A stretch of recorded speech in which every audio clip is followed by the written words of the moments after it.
단원 여러분 안녕하세요. 11기 사회적 가치 우소속 멘토 송윤지입니다. 저는 지금 네 번째 멘토링 신 영상을 촬영하기 위해 이 자리에 섰습니다. 제가 준비한 멘토링은 학과 멘토링이며 고등학교에서 멘티 학생들에게 한 교시 수업 시간이 50분간 멘토링을 진행한다고 가정한 후에 촬영을 진행하였습니다. 여러분께서 이 영상을 보실 때 그대로 따라하기보다는 참고 자료로 활용해 주시면 좋겠습니다. 영상 시청 후 구글 폼을 성실히 작성해 주시면 인재개발 프로그램 1회 참여로 인정됩니다. 구글 폼에는 영상을 잘 들어야 풀 수 있는 퀴즈도 포함되어 있으니 집중해서 시청해 주시길 바랍니다. 그럼 멘토링 시작하겠습니다. 네, 안녕하세요. 저는 못하는 게 어딨어? 없어. 야, 너도 할 수 있어! 라는 주제로 멘토링을 준비해온 송윤지 멘토라고 합니다. 반갑습니다. 자, 멘토링 시작에 앞서서 저희 당연히 지켜주겠지만 멘토링 윤리주의사항 한 번만 짚고 갈 거예요. 저 완전 열심히 준비해왔거든요. 여러분들한테 도움이 되고 싶어가지고. 그래서 경청하는 태도 꼭 갖춰줬으면 좋겠고, 질문은 학교 및 학과에 대한 궁금증, 대학에 대한 궁금증 언제든지 완전 환영이지만 정치 성향 이런 거는 저는 이제 책임을 져야 하는 나이기 때문에 해주지 않는 것에 참 감사하겠어요. 자, 그리고 개인 연락처는 알려줄 수 없어요. 대신에 마지막에 제 오픈 채팅 QR을 보여주고 있으니까 궁금한 점은 거기로 물어봐 주면 되겠습니다. 그럼 시작해 볼게요. 저희의 멘토링 목차는 다음과 같아요. 사범대학 윤리교육과 궁금하잖아요. 그래서 이거 먼저 알아보고 학교 생활과 인생에 대한 조언을 좀 해주고 싶어요. 그래서 이것도 살짝 해볼 거고, 그다음에 제가 생활기록부를 엄청 열심히 적었어요. 그래서 그 작성 팁, 저만의 팁을 3가지 알려줄 거예요. 마지막으로 꼭 전하고 싶은 말 전하고 끝을 내보겠습니다. 네, 반갑습니다. 저는 성신여자대학교 윤리교육과 다니고 있는 송윤지 멘토라고 해요. 여기 한자가 써져 있는데요. 한자를 왜 썼느냐? 저 제 이름의 한자를 너무 좋아하기 때문에 한번 써봤는데, 저는 윤리윤의 알지자를 써요. 완전 윤리를 공부하기 위해 태어난 여자죠. 전 윤리를 정말 좋아하는데요. 한번 소개해 보겠습니다. 지금부터. 저는 멘토링에 강한 교육기구 봉사단에서 나왔어요. 우리는 꿈을 찾기를 힘들어하는 청소년에게 교육 기부를 제공하면서 좀 교육 불평등 해소를 향해 나아가고 있는 대학생들의 자발적 결사체입니다. 그래서 멘봉단 인스타그램과 카페 활발하게 운영하고 있으니까 궁금하면 찾아봐도 참 좋을 것 같아요. 자, 성신여자대학교는요, 성신이 그대를 비추고 그대가 세상을 밝히리라 라는 슬로건을 달고 있는 학교이고요. 성신여대 윤리교육과는 전국에 17개, 그중 서울에 있는 2개의 윤리교육과 중 하나예요. 중고등학교에서 도덕윤리를 가르치는 교원을 양성하는 곳인데, 여러분들 중학교 때 도덕선생님, 고등학교 때 윤리선생님이 바로 윤리교육과를 나오신 겁니다. 서울에 2개의 윤리교육과 중 하나라고 했는데 나머지 하나는 어딜 것 같아요? 서울대? 맞아요. 사대가 있습니다. 네. 자, 사범대학에 대해서 소개를 해볼게요. 사범대학 학생들은 모두 교직 과목을 수강해요. 교직 과목은 사범대생이라면 필수로 들어야 돼요. 안 그러면 졸업을 못하는. 그리고 성적을 B 이상을 받지 못하면 졸업을 못하는 과목인데요. 이렇게 요것들이 다 교직 과목이거든요. 왜 B 이상을 받지 않으면 졸업을 못하느냐? 임용고시 1교시에 교육학을 봤는데 이것들이 다 출제 범위예요. 그래서 우리는 임용고시를 통과해야 선생님이 될 수 있잖아요. 그래서 미리미리 공부해 놓으라 라는 의미라고 다들 해석하고 있습니다. 그리고 교직 과목에서는 진짜 팀플이랑 토론을 굉장히 많이 시키는 경향이 있는데요. 참 보람차지만 참 목이 아픈 그런 애증의 과목입니다. 그리고 사범대생이라면 교육 봉사를 해야 졸업을 할 수 있어요. 봉사 시간을 채워야 졸업할 수 있는 과는 많은데 사범대학은 무조건 교육 봉사를 가야 돼요. 이거 모든 봉사를 인정해 주는 게 아니라 해당 학기에 저 여기서 교육 봉사 진행할게요 하고 나서 그 기관에서 교육 봉사를 하고 나서 그 기관에서 교육봉사를 해야 인정을 해줍니다. 저 같은 경우에는 졸업 요건을 미리 채우려고 1학년 1학기 때 교육봉사를 갔다가 여기 보면 막 사랑을 나누고 있잖아요. 봉사를 하다 보면은 학생들이 주는 게 더 많거든요. 분명히 봉사를 내가 하러 갔는데. 그래서 저는 완전 봉사의 매력에 매료돼 버려가지고 2년 동안, 휴학하기 전에 2년 동안 똑같은 아동센터에서 봉사를 했었습니다. 그리고 기타, 뭐 교직 인적성 검사, 인성이 좋아야 애들을 가르칠 거 아니에요. 그래서 이런 검사도 하고 성인지 교육, 심폐소생술, 학생들 쓰러지면 이렇게 살려줘야 되니까 이것도 배우고 교육 실습, 교생 선생님을 나가야 돼요. 교생도 나가고 마약 검사가 모두 이뤄져야 졸업이 가능해요. 근데 저는 대학교 와서 좀 쎄쎄하다고 느꼈던 게 고등학교는 이거 해라 하면 신청하면 되잖아요. 대학교는 고등학교에 비해서 그렇게 알려주지 않아요. 그래서 좀 본인이 알아봐야 되거든요. 그래서 약간 좀 힘들다. 하나라도 놓치면 졸업을 못 할 수가 있다. 그런 단점이 있습니다. 윤리교육과의 전공은 전문적으로 연구하는 과목은 2개인데요. 원래 수학과나 뭐 통계학과 이런 거는 수학, 통계학 이렇게 딱 전공이 있어요. 근데 저희는 윤리교육 2개라서 윤리학 플러스 교육학이 전공입니다. 졸업 요건 학점 기준으로 계산해 봤을 때 윤리학과 교육학의 비율은 8대1 정도가 됩니다. 그래서 교육학부터 알아볼 건데 앞에서도 잠깐 짚고 넘어갔죠. 교직 과목. 전공이긴 하지만 교직 과목이라고 부르는데 성신여대 같은 경우 교직 과목은 교육학과 전공 3시간짜리가 2시간짜리로 압축돼서 진행이 돼요. 팀플도 되게 많고 시험 난이도도 꽤 있지만 졸업이 걸려 있으니까 성적을 엄청 빡빡하게 주시지는 않습니다. 윤리학에 비해서 교육학 성적을 좀 더 후하게 주시는 것 같아요. 그리고 윤리학을 볼 건데 윤리학이랑 철학이랑 헷갈려하는 친구들이 굉장히 많아요. 어떻게 생각하면 되냐? 철학에 여러 가지 종류가 있는데 그중 하나가 윤리학인 거예요. 윤리학을 쉽게 말하자면 본인이 어떤 게 옳고 그른지 정의하는 학문이에요. 그러나 굉장히 매력적인 점은 그 어떤 윤리학자도 자신의 생각을 강요하지 않아요. 그냥 내 생각은 이래. 아 그렇구나. 네 생각은 어때? 아 내 생각은 이래. 아 그렇구나 하는 거예요. 좋죠? 그래서 윤리학은 다른 사람들의 정답을 듣고 나만의 정답을 만들게 해주는 나침반 같은 학문이라서 제가 상당히 좋아합니다. 굉장히 매력 있어요. 동양윤리, 서양윤리 2개 볼 건데 동양윤리부터 볼 거예요. 유교, 성리학, 불교 한 번씩 들어봤죠? 이런 걸 배우는데 특히나 유교를 좀 더 집중적으로 배우는 것 같아요. 딱 입학하면 1학년 1학기 공자, 1학년 2학기 맹자 이렇게 배우거든요. 한국의 기반이 사상이라서 특히나 자세히 배우는 것 같고 윤리는 주로 해당 학문에 몸담은 사상가들의 사상을 비교하면서 배우는 편이에요. 그게 더 이해도 잘 되고 하거든요. 예시를 들어볼게요. 성리학에 대빵들이 있어요. 주희 선생님이랑 왕수인 선생님이 이렇게 있는데 주희가 조금 더 나이 많은 분이에요. 그래서 주희가 되게 유명할 때 사물을 보고 진리를 깨우쳐야 합니다. 이렇게 말했거든요. 예를 들어서 내 앞에 노트북이 있어. 그럼 노트북을 보면서 노트북 안에 있는 진리를 찾아내야 된다. 이렇게 말을 한 거예요. 왕수인이 처음에는 주희의 말을 잘 들었어요. 근데 그러다가 약간 생각이 든 거예요. 맞나? 맞나? 이렇게 생각을 하다가 자신만의 정답을 냅니다. 제가 봤을 때 진리는 사물이 아니라 마음속에 있는 거다. 노트북에서 진리를 찾을 게 아니라 내 마음에서 진리를 찾아야 한다. 이렇게 말하거든요. 이게 뭐냐? 앞에서 말했던 주위의 정답을 보고 왕수인이 자기만의 정답을 찾은 거예요. 그래서 서로 너는 이렇게 생각하는구나. 나는 이렇게 생각해. 이렇게 되는 거죠. 그리고 성리학에는 이기라는 중요한 개념이 있는데 이걸 어떻게 생각하면 되냐? 수학에서 숫자 같은 거예요. 또 이기 하면 빠질 수 없는 2명의 학자가 있는데 여기 5,000원짜리랑 1,000원짜리를 담당하고 계신 멋있는 2분이 계세요. 근데 2분의 의견이 다르거든요. 이황은 이가 먼저 기가 그 다음이다 라는 이선, 먼저 선, 기후, 뒤후 이렇게 써요. 그니까 이황은 이가 기보다 더 우수하다 이렇게 생각을 했고 말을 해요. 그에 반면에서 이는 이와 기는 분리되지 않고 완전 동등한 거다 이렇게 얘기를 합니다. 근데 서로 싸우진 않아요. 얘 생각은 이래, 내 생각은 이래. 왜냐면 그래서 이렇게 하는 거예요. 싸우지 않는 게 참 좋죠. 그 다음에 서양 윤리로 넘어가 볼 거예요. 서양 윤리학은 동양 윤리학보다 폭넓게 배우는데 이유는 잘 모르겠어요. 근데 그렇게 해요. 과목명도 동양 윤리는 불교 사상, 유교 사상 이렇게 하는데 서양 윤리는 이렇게 묶어서 서양 윤리학, 서양 윤리학사 이렇게 합니다.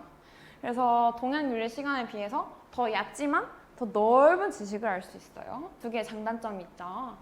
자, 여기서 깜짝 퀴즈 하나 하겠습니다. 윤리는 수학을 더 잘하면 더 잘할 수 있을까요?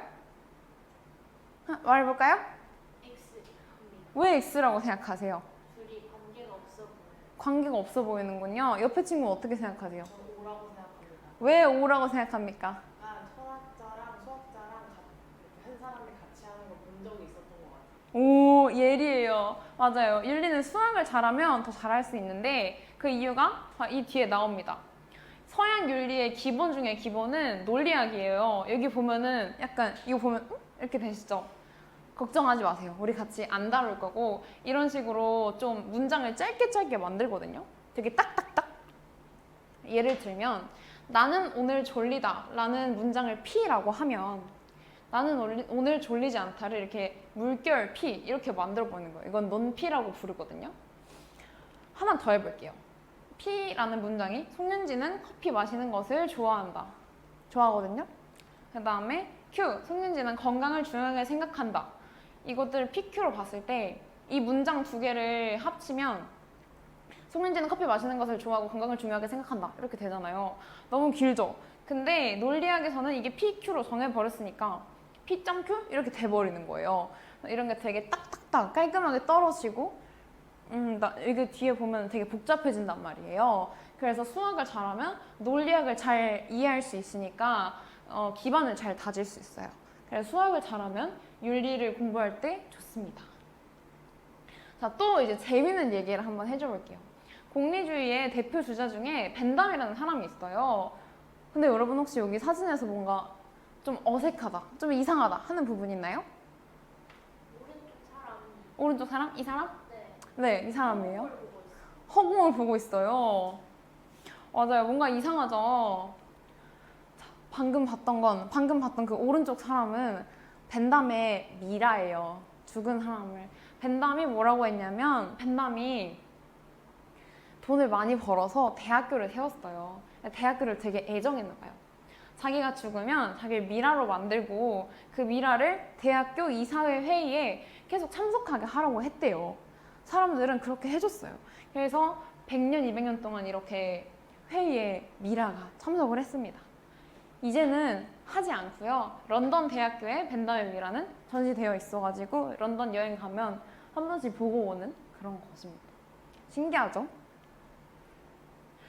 그리고 응용윤리라는 학문도 있어요. 이건 최근에 와서 좀 커진 건데 이제 AI가 도래하고 과학이 발달하면서 좀 부음이 되고 있는데 현대에 와서 발전된 윤리라서 얼마 안 됐어요. 그래서 막 상세히 다룰 수는 없지만 생명윤리, 정보윤리, 로봇윤리 등이 있어요. 생명, 뭐 태아 복제 가능하느냐, 정보윤리 어디까지 정보가 유출돼도 되느냐. 왜냐면 인권이랑 바로 연결이 돼 있으니까. 그리고 로봇윤리 막 요즘 챗 GPT 나오고 완전 난리잖아요. 그래서 로봇이 우리의 삶에 어디까지 침범해도 되는가 이런 걸 되게 폭넓게 다루는 학문이에요. 전공 세 번째는 도덕윤리 교과. 왜냐면 선생님이 돼야 되니까 선생님이니까 교과서를 잘 알아야겠죠. 이건 교과서를 공부하고 교과서를 토대로 수업 시연을 엄청 많이 하는 과목이에요. 이름이 다 비슷한데 뭐냐? 이거 그냥 교과서 보고 수업 시연 하는 과목이다. 그리고 그동안 교과에서 어떤 가치를 중요시해서 가르쳐 왔는지를 배웁니다. 역사를 알아야 미래가 있잖아요. 그런 거예요. 여기 보면 실제로 제가 이 과목에서 수업 시연을 했던 건데 제가 만든 PPT랑 학습지예요. 막 이렇게 지도 만들어가지고 하고 여기 강의실이거든요. 근데 수업하는 것처럼 해가지고 앞에는 교수님이 딱 앉아있고 동기들이 쫙 앉아있어요.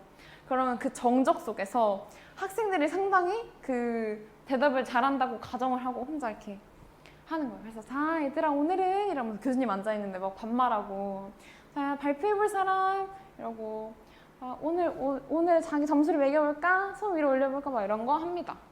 하다 보면 괜찮아져요. 재밌어요. 괜찮죠 표정? 네. 그리고 또 있어요. 전공에 윤리의식 함양 목적 교과가 있는데 이게 뭐냐면 통일교육, 민주주의, 시민교육을 어떻게 해야 되는지 배우는 거예요. 여러분들 학교 다닐 때 이런 거 막 자율 시간에 배웠죠. 오늘은 통일교육 무슨 영상 틀어지고 이런 게 윤리교육과의 전공이에요. 이것도 졸업을 위해서 필수로 수강해야 돼요. 익숙하지 않기에 솔직히 이런 거 자유 시간에 많이 열심히 안 들었잖아요. 그래서 되게 많은 학생들이 어려워하지만 우리는 학생들의 윤리의식 함양을 담당하는 윤리교사이기 때문에 상당히 열심히 임하고 있습니다. 그리고 또 퀴즈가 있는데요. 윤리교육과가 왜 만들어졌는지, 처음에 어떻게 만들어졌는지 잘 알아보려고 해요. 1, 2, 3번 있는데, 자, 1번 학생들이 올바른 관념을 지니게 하기 위해, 2번 반공 이념을 심기 위해, 3번 배우는 과목의 다양성을 위해. 뭘까요? 네? 1번이요. 왜 1번이라고 생각하세요? 윤리인데 방공력은 아닐 것 같아서 1번인 것 좋습니다. 옆에 친구 어떻게 생각하세요? 2번? 왜 2번이라고 생각해요? 선생님이 반공 이념을 그냥 쓴 게 아닌 것 같아요. 와, 좀 어디 있어서 예리해요. 맞아요. 2번인데 이때 왜 이렇게 됐냐? 저희 나라가 독재 체제일 당시 그 독재를 오래도록 유지하기 위해서 독재하던 그 무리들이 막 뭔지 알죠? 반공하면은 북한 나빠. 우리는 계속 통일을 하면 안 돼. 이런 거 있잖아요. 그런 걸 가르치기 위해서 처음에 윤리교육과를 만들었어요. 지금은 그러면 안 된다는 걸 알죠? 그래서 윤리교육과 학생들은 상당히 좀 책임감을 가지고 공부에 임하고 있습니다. 몰랐죠? 네. 자, 그럼 이제 저희 전공 얘기를 꽤 했으니까 저희 고등학교 이야기 좀 해줄게요. 제가 또 인생 꽤 재밌게 살았거든요. 반에 휴지 있나요? 네. 아, 다행이에요. 꼭 챙겨야 되겠어요. 시작하겠습니다. 휴지 그 정도는 아니에요. 자, 아무것도 증명하지 못했던 1년 6개월 동안의 나입니다. 제가 고등학교 들어가기 전부터 살짝 얘기를 해보자면 저는 윤리교육과를 갈 운명이었는지 유치원 때부터 기억이 나요. 왜 살아야 하는가 이런 생각을 진짜 많이 했거든요. 근데 그렇게 뭐 흐지부지 중학교 때까지 살았어요. 다 그러잖아요. 근데 그러다 보니까 너무 인생이 공허한 거예요. 내가 뭔가를 좀 해내야 될 것 같은데 어떻게 해낼 수 있을까? 어떻게 내 자존감을 채울 수 있을까? 그래서 인서울에 하는 성과를 내서 내 자존감을 채워보자. 그래서 고등학교 때 저거든요. 이거 저예요. 활활 타오르는 열정. 그래서 인서울이 하고 싶다. 학생부 종합 전형이 조금 더 낮은 성적이라도 조금 더 높은 학교를 갈 수 있대요. 그래서 나는 생기부를 열심히 채워서 학생부 종합 전형으로 완전 좋은 학교 가야지 라고 하면서 공부도 열심히 했어요. 중학교 때 해본 적도 없는 공부 되게 열심히 하고 저 때는 행사나 대회를 생기부에 넣을 수 있었거든요. 그래서 행사나 대회 한 학기에 10개 있는 곳에 닥치는 대로 다 나갔어요. 상 타려고. 근데 여러분들도 아시겠지만 인생이라는 것은 썩 그렇게 마음대로 되지 않잖아요. 제 인생이 막 온 파도예요. 막 파도가 쳐요. 일단은 첫 번째, 원하는 성적에 상당히 도달하지 못했어요. 저는 공부를 하면 당연히 성적이 나올 줄 알았어요. 그래서 그럴 줄 알았는데 제가 한 것보다 너무 낮게 나오는 거예요. 제가 기대한 거, 내가 최소한 이만큼은 해야지 한 것보다 너무 낮게 나오는 거예요.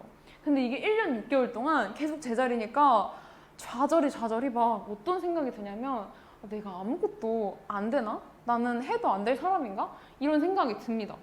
근데 그러려면 막 대회에서 수상을 하면 좀 낫잖아요?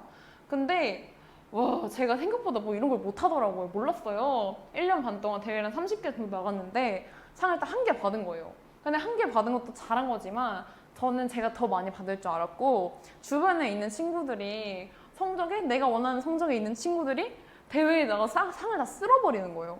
그러니까 더 막 나는 성적도 별로고 막 대회 나가서 상도 못 받고 뭐지? 이러면서 완전 막 그러고 반장, 부반장, 교과부장 이런 거 중요하잖아요. 생활기록부에서 막 리더십 이런 거라고 해가지고 근데 제가 친구가 그렇게 많이 없었기 때문에 이런 것도 거의 못했어요.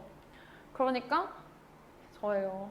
진짜 저였는데 저는 1년 6개월 동안 그렇게 지내니까 내가 나를 그래도 믿었는데 아무것도 못하나 이런 생각이 들어서 완전 부정적인 생각에 빠져버리고 다른 사람들은 다 이렇게 나아가는 것처럼 보였어요. 그래서 완전 사람이 베베 꼬여가지고 약간 맨날 막 이러고 있었어요. 그러던 어느 날 윤리 시간에 윤리 선생님이 들어와요. 오늘은 스토아 학파랑 에피쿠로스 학파를 배울 거래요. 얘네 이름 뭐야? 하고 한번 관심 있게 들어봤죠. 근데 쾌락주의 학파랑 금욕주의 학파래요. 그래서 저는 딱 이런 생각을 했죠. 배에 꼬여가지고 뭐 쾌락주의? 교육주의? 나보다 별론데? 너무 극단적인데? 막 걔네끼리 싸웠을 거고 선생님도 뭐라 할 거야 이렇게 생각을 하고 가만히 들었어요. 쌤이 뭐라 하는지 보자 막 이러면서 배에 꼬여서 듣고 있는데 이때 완전 충격적인 일이 일어나 버려요. 뭐냐? 쌤이 설명을 다 하고 이제 딱 뭐라 할 타이밍이네 라고 생각을 했는데 수업 끝! 다음 시간에 보자! 하고 끝내는 거예요. 저요 완전 충격받아가지고 아니 왜 뭐라 안 해? 왜 뭐라 안 하는 거예요? 그래서 완전 혼자 쇼크가 온 거예요. 애들 다 아싸 일찍 쉰다 놀고 있는데 이렇게 있었던 거죠. 그러다가 깨달았어요. 윤리는 옳고 그름을 따지지 않는다는 것을. 그냥 얘네가 이러면 이런 거구나 하면서 완전 충격을 받은 거예요. 그런 생각을 못 했던 거예요. 그래서 어떤 생각이 또 들어버렸냐. 그러면 나도 틀리지 않았구나. 나도 의미가 있는 사람이고 나도 뭔가 인정을 받을 수 있고 되게 위로가 많이 됐어요. 그래서 저는 목표가 생깁니다. 왜 살아야 하지? 라는 정답을 이때 처음 얻은 것 같아요. 윤리교육과에 가고 싶다는 생각을 했어요. 윤리는 있는 그대로의 삶의 방식을 받아들이는 방법을 알려주고 얘만 이렇게 알려줄 수 있을 것 같고 내가 틀리지 않았다고 말해줬으니까 본인이 틀리다고 생각하는 학생들에게도 틀리지 않았다를 말해주는 그런 교사가 되고 싶다라고 생각을 했어요. 그래서 이런 학문을 전달하는 주체로 살아가야겠다. 윤리교육과에 가야겠다 라고 결심을 합니다. 하지만 앞에서도 말했듯이 인생은 마음대로 되지 않는다. 큰 문제가 기다리고 있었어요. 큰 문제가 뭘까요? 뭐였을 것 같아요? 한번 찍어보세요. 뭐였을 것 같아요? 오, 맞아요. 예리해요. 아까부터 예리해요. 제가 드디어 첫 희망이 생겨가지고 윤리교육과에 갈 거야 했는데 서울에 2개밖에 없다는 거예요. 나 인서울 해야 되는데 그것도 있고 성적이 안 됐어요. 인서울의 성적이. 그리고 막 생활기록부도 엄청 잘 채워져 있는 게 아니었고 그래서 모두가 나 윤리교육과에 갈 거야 하는 저에게 안 되지. 어떻게 해. 못해. 막 이렇게 하는 거예요. 선생님뿐만 아니라 부모님들까지도. 근데 또 맞는 것 같아. 근데 저는 어떤 스탠스를 취했느냐. 나 올라갈 데밖에 없어. 지금부터 전교 1등하면 그만이야 라고 생각을 했어요. 이게 저예요. 보여요? 저고 여기가 인서울 윤리교육 산 많은데 여기가 인서울 교육과, 인서울 윤리교육과라고 생각을 했어요. 그래서 이렇게 주머니에 손 꽂고 있는 거 보여요? 주머니에 손 꽂고 있거든요. 막 벌벌 떨면서 나 올라갈 데밖에 없어 하면서 열심히 해보기로 다짐을 합니다. 그리고 어떻게 됐을까요? 맞아요. 성공했어요. 저는 전남대학교 윤리교육과 합격하고 성신여자대학교 윤리교육과도 합격해가지고 제가 성신여대 윤리교육과에 다니고 있습니다. 이거 받으면 기분이 진짜 좋아요. 그 미래의 여러분 것인데 저는 솔직히 말해서 이제부터 전교 1등 하면 되지 라고 했지만 그걸 할 수는 없잖아요. 근데 성적을 올리긴 했었거든요. 근데 저는 신기하다고 느꼈어요. 대학교에 와보니까 내가 어떻게 했길래 이게 됐을까? 이런 생각이 드는 거예요. 여러분 약간 궁금하잖아요? 그래서 자랑은 아니고 진짜 한번 생각을 해봤어요. 생각을 해봤을 때 남들과 달랐던 점을 굳이 꼽아보자면 저는 고난을 대하는 태도가 좀 달랐던 것 같아요. 여러분은 고난을 만났어요. 막 좋아하는 연예인이 있어. 근데 결혼을 못 할 것 같아. 고난이잖아요. 너무 고난이죠. 어떡할 것 같아요? 어떻게 대처할 것 같아요? 포기해요? 포기할 수 있죠. 사실 포기하고 싶은 마음이 엄청 크잖아요. 근데 저는 그때 진짜 막 처음 목표가 생겨서 너무 설렜는지 막 좌절스럽죠. 내가 못할 것 같으니까. 그리고 포기해야 될까 생각도 들죠. 그리고 나에 대한 의심도 들죠. 그동안 내가 못해왔는데 내가 할 수 있을까? 이런 생각 들었고 가능성이 몇 %지? 이런 생각을 하다가 이렇게 생각해서 도움이 될 게 하나도 없다 라고 생각을 했어요. 그래서 이 단어들을 다 머리 밖으로 던져버리고 다른 거는 모르겠고 나 윤리교육과 가야 되겠다. 그러니까 해야지. 나 이렇게 단순하게 생각을 했었던 것 같아요. 이렇게 단순하게 생각하면서 저는 되게 노력을 많이 했거든요. 모든 것은 과정과 결과로 나뉘어요. 근데 저는 결과를 그렇게 얻지 못했어요. 하지만 어떻게 생각을 했냐. 나의 과정은 결국 헛되지 않을 거다. 결과로 보이는 거 말고 더욱 빛나는 것들이 있을 거다 라고 생각을 하면서 결과보다 과정을 중요시하면서 노력을 멈추지 않았어요. 결과로 나오지 않더라도. 그리고 생활기록부에 그 과정이 고스란히 담겨버렸어요. 왜냐면 선생님들이 다 보니까 저 맨날 질문도 하고 그랬거든요. 그래서 그 고스란히 담긴 묻어있지 않은 노력은 저의 가장 큰 이점이 되었는데요. 마침내 제가 나중에 성적을 많이 올렸어요.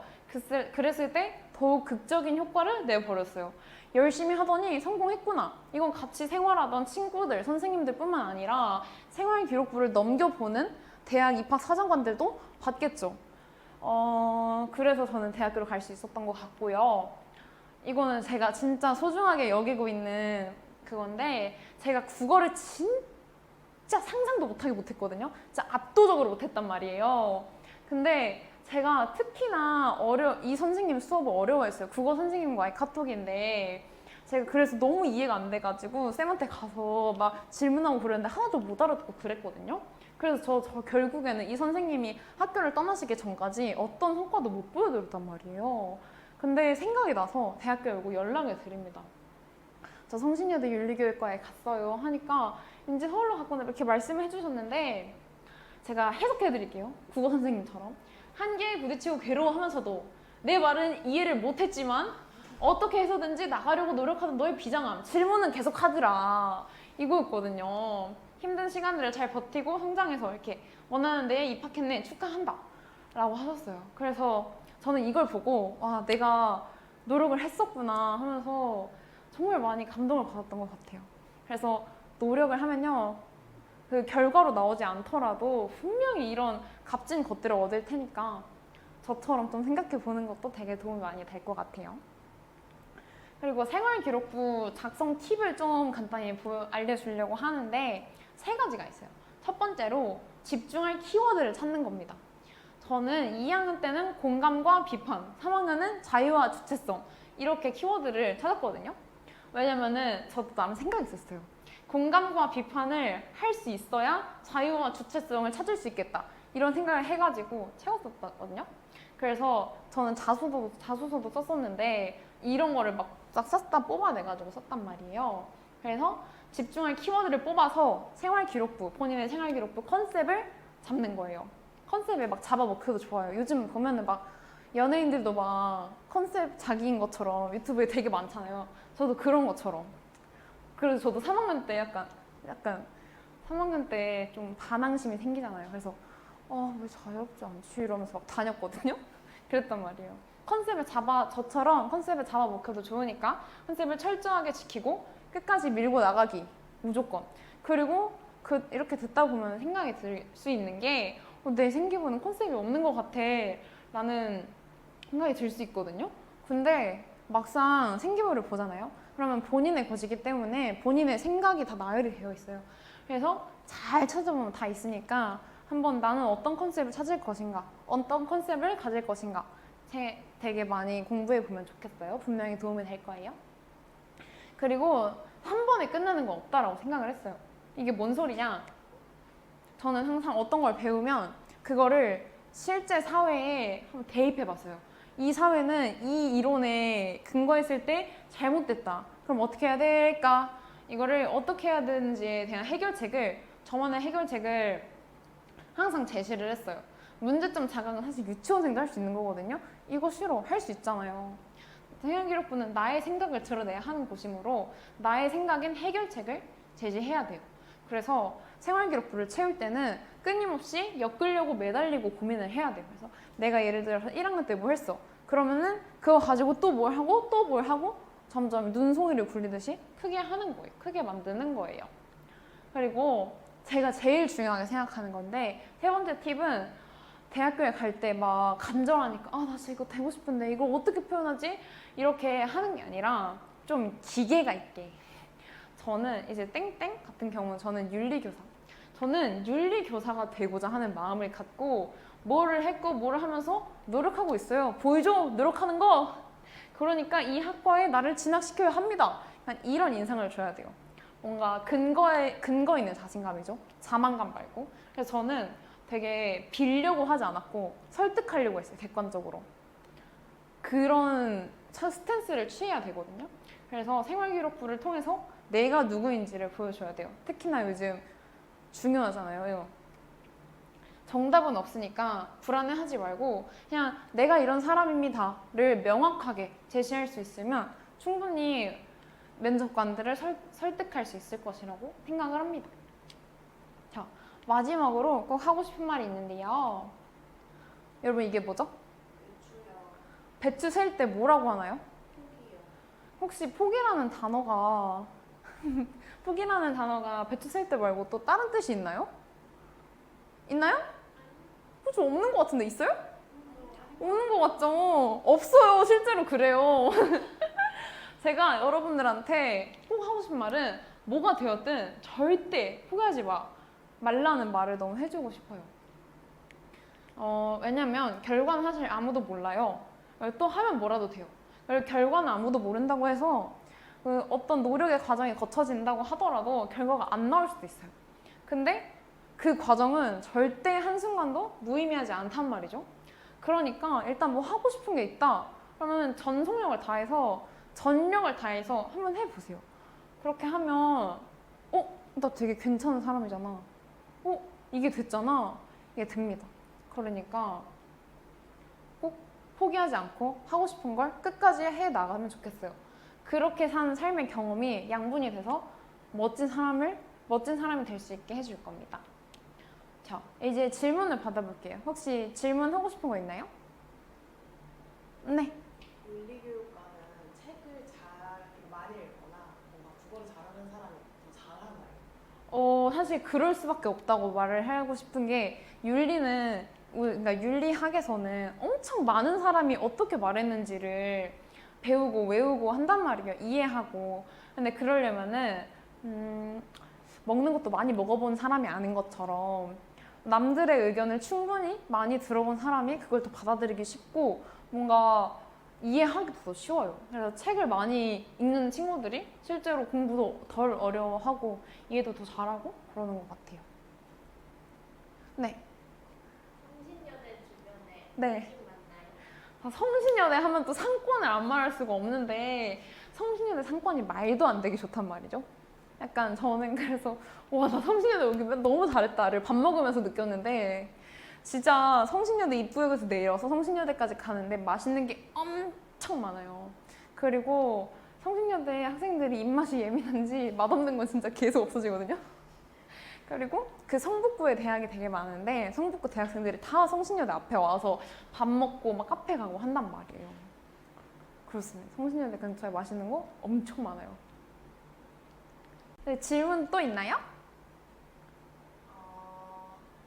혹시 철학책 네. 추천해 주실 수 있어요? 철학 책이랑 하면 고민이 되는데 저는 개인적으로 공자를 엄청 좋아하거든요.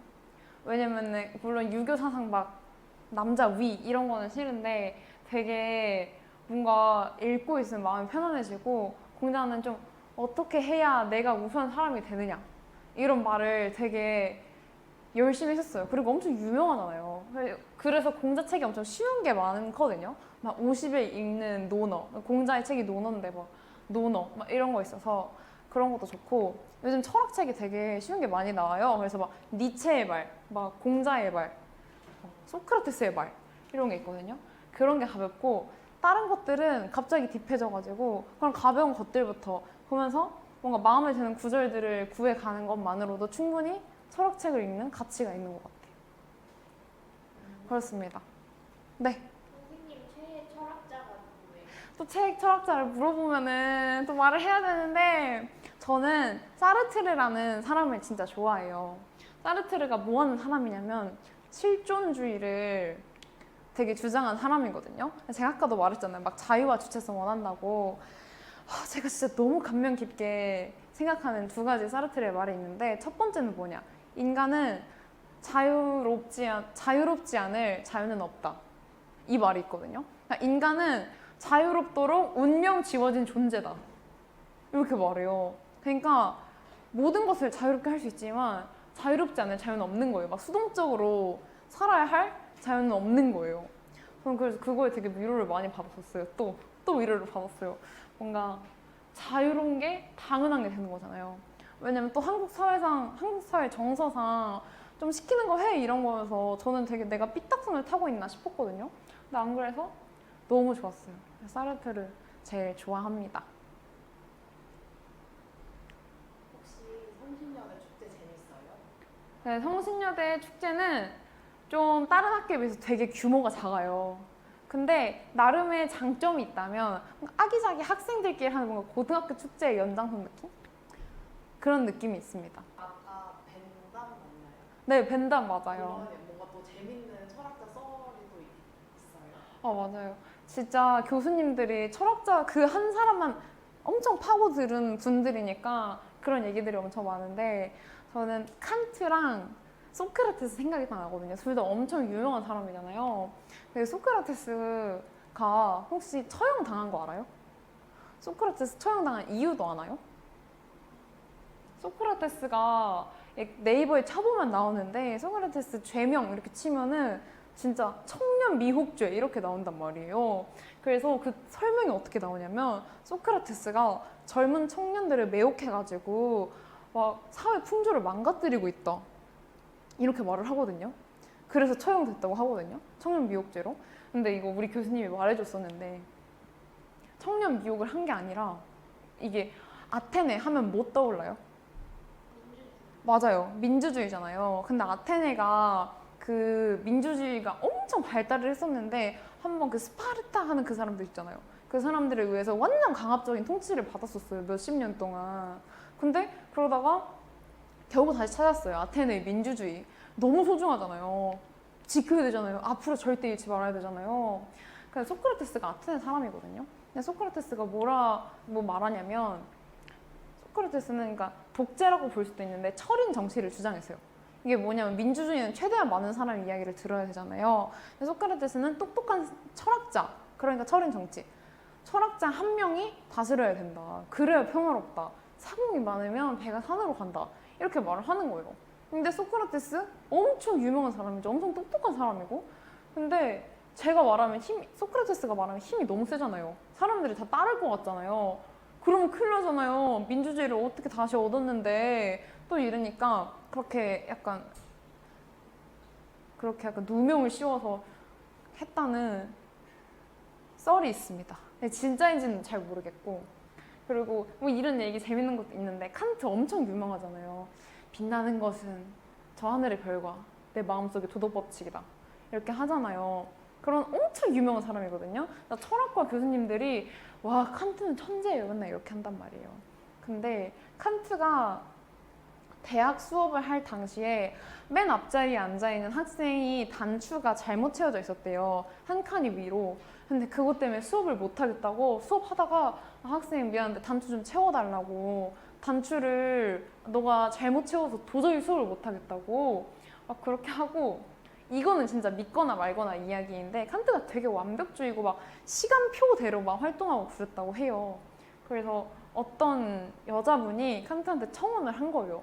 근데 칸트도 그 당시에 그 여자분을 좋아했대요. 근데 그 여자랑 결혼하면 좋은 점, 안 좋은 점 이거를 7년 동안 썼대요. 7년 동안 써가지고 결국 좋은 게 조금 더 많았대요. 그래서 오케이 결혼합시다 했는데 그 여자분은 이미 결혼을 다른 남자랑 했다는 그런 이야기도 있고 그래서 이거를 막 그런 썰들을 듣다 보면은 약간 이러면 안 되는데 약간 자신감이 생기는 게 아니 이렇게 유명하고 똑똑한 사람도 이런 일을 했는데 나 좀 잘못할 수도 있지 막 이런 생각이 들기도 합니다. 되게 재밌지 않나요? 철학자들도 다 사람이구나 인간미 있네 이러면서 철학은 윤리는 참 배우면 배울수록 마음이 여유로워지는 것 같아요. 또 졸업에 대한 이야기를 안 했는데 윤리교육과를 졸업하면 모두가 윤리 선생님이 되나요? 이런 질문 엄청 많아요. 사범대 들어가면 뭔가 딱 사범대는 모든 그 공부의 목적이 임용고시 합격이거든요. 그래가지고 교사로 가는 학생들이 엄청 많긴 하는데 가끔 교사로 안 가는 사람들이 있어요. 근데 안 가면 막 교사로 안 가는 사람들은 학원에 제일 많이 가는 것 같고 그 다음에는 그냥 회사. 그러니까 와보니까 교육이 재미가 없는 거예요. 그러니까 교육학을 공부하는 거랑 학생들을 가르치는 거랑은 다르잖아요. 그래서 교직 과목 배우다가 와 교육학 너무 재밌는데 해가지고 교육학과 복수 전공해서 대학원을 가거나 교육 쪽 회사에 취직도 되게 많이 하고 막 출판사 이런 데도 가고 그렇습니다. 생각보다 네. 그리고 윤리교육관 어쨌든 사범대는 졸업하면 교원 자격증이 나와버리니까 안전빵이라고 하죠. 그래서 안 되겠다 싶으면은 임용고시 보거나 계약 그 비정규직 선생님도 되게 많이 해요. 그래서 선배님 같은 경우는 졸업하고 임용이 안 돼서 롯데월드 알바를 하다가 막 우수 캐스트 되고 그런 분도 있고 되게 다양해요, 생각보다. 윤리교육과에 잘 맞는 사람과 맞지 않는 사람 이렇게 두 가지 질문 어떻게 구분을 하는지 질문을 줬는데 저는 완전 윤리교육과에 잘 맞는 사람이에요. 그래 보이죠? 말도 막 그렇게 하죠. 윤리교육과는 뭔가 철학과랑 윤리교육과를 고민하다가 윤리교육과 온 애들이 되게 많아요. 그래서 학구열이 좀 높은 편이에요. 그래서 와 진짜 쉬는 시간에도 교수님한테 물어봐요. 교수님 근데 이건 왜 그러는 거예요? 이런 경우는 어떻게 해요? 하면서 엄청 물어보고 교수님도 그거 대답해 주느라 수업을 늦게 끝내고 막 그런단 말이에요. 진짜 엄청 물어보고 막 쉬는 시간에도 막 앉아가지고 야 근데 이건 왜 이럴까? 막 이러면서 완전 파고드는 성향이 많거든요. 저도 그러는데 그래서 교수님한테 다 같이 가서 물어보고 그런단 말이에요. 그래서 이렇게 철학에 한번 파고들고 싶다 하는 사람은 너무 잘 맞을 것 같아요. 저는 사실 윤리교육 철학과를 가고 싶었는데 철학과 가면 좀 철학 전공을 살리기 힘들다 그래서 윤리교육과를 간 거였는데 생각보다 철학을 공부하고자 하는 그 공부 욕구가 되게 잘 채워지더라고요. 그래서 철학과 가고 싶은 친구들 교사 돼도 괜찮을 것 같으면 윤리교육과도 되게 좋은 선택입니다. 또 윤리교육과 학생들은 약간 버릇 같은 게 있는데 뭔가 한자를 되게 많이 배운단 말이에요. 그래서 한자의 뜻이 엄청 깊으니까 막 좀 힘들 때 공부하느라 힘들잖아요. 근데 또 공부는 해야 돼. 그럼 어떡하냐? 예를 들어서 불교에서 약간 어떤 경지에 오르는 걸 열반적정이라고 하거든요. 그래서 막 다들 화가 났어. 근데 되게 화가 났어. 공부하기 너무 싫어. 그럴 때 열반적정합시다. 열반적정입니다. 번뇌입니다. 윤회 속 윤회 고리입니다. 막 이러면서 그렇게 해가 되게 재밌어요. 그렇게 하다 보면 아까 논리학 얘기할 때도 나 오늘 레전드 P야 막 이러고 레전드 넌 P 나는 별로 넌 P 나 어제 완전 많이 잤어 막 이렇게 한단 말이죠. 그래서 뭐 그런 거 되게 재밌는 것 같아요. 근데 그렇게 동기들이랑 그렇게 얘기를 하고 다니다가 막 집에 가가지고 열반적정하자 이러면은 오빠가 옆에서 뭐를 이러는 경우가 있습니다. 그리고 여대가 되게 특이하잖아요. 여대가 얼마 없잖아요. 저는 여대를 개인적으로 되게 좋아하는데 장단점이 너무 확실해요. 일단 장점이라 하면은 엄청 편해요. 저는 학교 끝나고 딱 1층이 있잖아요. 1층에 약간 소파 같은 게 많거든요. 성신여대는. 그러면은 사실 동성끼리니까 편하니까 그냥 와 지하철 못 타. 철푸덕 하고 그냥 누워서 그냥 자는 거예요. 다 그러고 있거든요. 괜찮고 수면실이 있어요. 저희는 또 그 리클라이너 있잖아요. 뒤로 넘어가는 거. 그래서 그렇게 자고 좀 더 자유로운 것 같고 그 다음에 단점이라 하면 학교를 너무 잘 나와요. 그러니까 학교를 잘 나오는 건 당연히 좋은 건데 학교를 진짜 잘 나온단 말이에요. 결석을 아무도 안 하니까 난 무슨 고등학교 다니는 것처럼 윤지야 너 학교 왜 안 왔어? 막 이렇게 한단 말이에요. 난 이게 당연한 줄 알았는데 공학 친구들은 학교를 안 간 애들이 많대요. 그래서 약간 억울하잖아요. 그리고 또 뭐가 있느냐 공부들을 너무 열심히 해요. 진짜 공부를 너무 열심히 해서 나는 분명히 했는데 이게 뭐야 이런 과목들이 나타나거든요. 진짜 여대 다니는 분들은 공감을 할 텐데 그렇지만 또 그렇게 열정 가득한 학구열 가득한 학교이기 때문에 뭐 팀플이나 막 동아리 활동이나 어떤 프로젝트 같은 걸 하면은 되게 내가 하고 싶은 만큼 할 수 있어서 좋아요. 그러니까 완전 양날의 검 같은 거죠. 근데 저는 그래서 생각을 해봤어요. 막 또 다른 윤리교육과가 있었으면 여대 안 갔냐 했으면 저는 알고 그때 선택할 수 있으면 여대를 갈 것 같기도 해요. 왜냐면 저는 되게 만족하면서 공부하고 있거든요. 교수님들도 되게 항상 질문을 환영해주고 그렇습니다. 여대 추천하지만 좀 편하게 학교를 다니고 싶으면 별로 노추천. 그리고 저는 고등학교 시절을 생각해 보면은 되게 후회되는 게 많아요. 제일 후회되는 거는 내가 나를 너무 채찍질 했다는 거. 그래서 생각해보면 진짜 많이 아쉽거든요. 저는 저를 완전 싫어했어가지고. 근데 뭐 저도 이제 대학생 정도지만 고등학생 때 보면 너무 어리고 막 소중하고 뭐든지 다 할 수 있는데 왜 저렇게 할까 너무 속상하다. 이래서 막 멘토링 다니면서도 뭐든지 할 수 있어 포기하지만 하는 거거든요. 그래서 지금 이걸 고등학생 분들이 보고 있다면 늦지 않았고 완전 어리니까 걱정하지 말고 자기 싫어하지 말고 난 할 수 있다. 완전 나를 좋아해주는 그런 걸 하세요. 그래서 저는 약간 어떻게 했냐면 내가 너무 싫으니까 맨날 그 규칙을 정했어요. 화장실 거울 앞에 가가지고 너 예뻐, 너 사랑스러워 막 이렇게 했었거든요. 그래서 아니면 잘하고 있어, 너 나대지 마 막 이렇게 했단 말이에요. 거울에. 그런 거 해도 되게 좋을 것 같아요. 저는 그게 도움이 많이 됐어요. 그리고 밥 잘 먹기 중요합니다. 또 질문 있나요? 네, 없으면 솔직히 쑥스러워서 말 못하는 친구들도 있단 말이죠. 저도 약간 그런 편인데 그래서 저는 항상 이걸 보여주고 다녀요. 저는 윤리교육과에 대해 물어보세요 라는 오픈 채팅방을 꾸준히 운영하고 있는데 이거 QR이에요. 저 오픈 채팅 QR. 그래서 여기로 연락 주면은 저희가 감사한 마음으로 성심성의껏 답장을 하고 있습니다. 그래서 여기 찍어가지고 지금 필요한 친구는 찍어가지고 해주면 되겠어요. 자, 제가 준비한 멘토링은 여기까지예요. 여러분들은 저는 진짜 2년이라는 게 엄청 무섭다고 생각을 하거든요.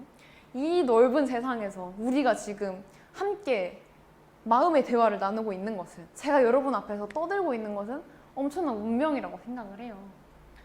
저는 인생이 너무 찬란하거든요. 너무 재밌어요. 그리고 여러분 인생도 그럴 거예요. 당연하게도 찬란할 여러분들의 앞날을 진심으로 응원하면서 오늘의 멘토링 마치도록 하겠습니다. 감사합니다.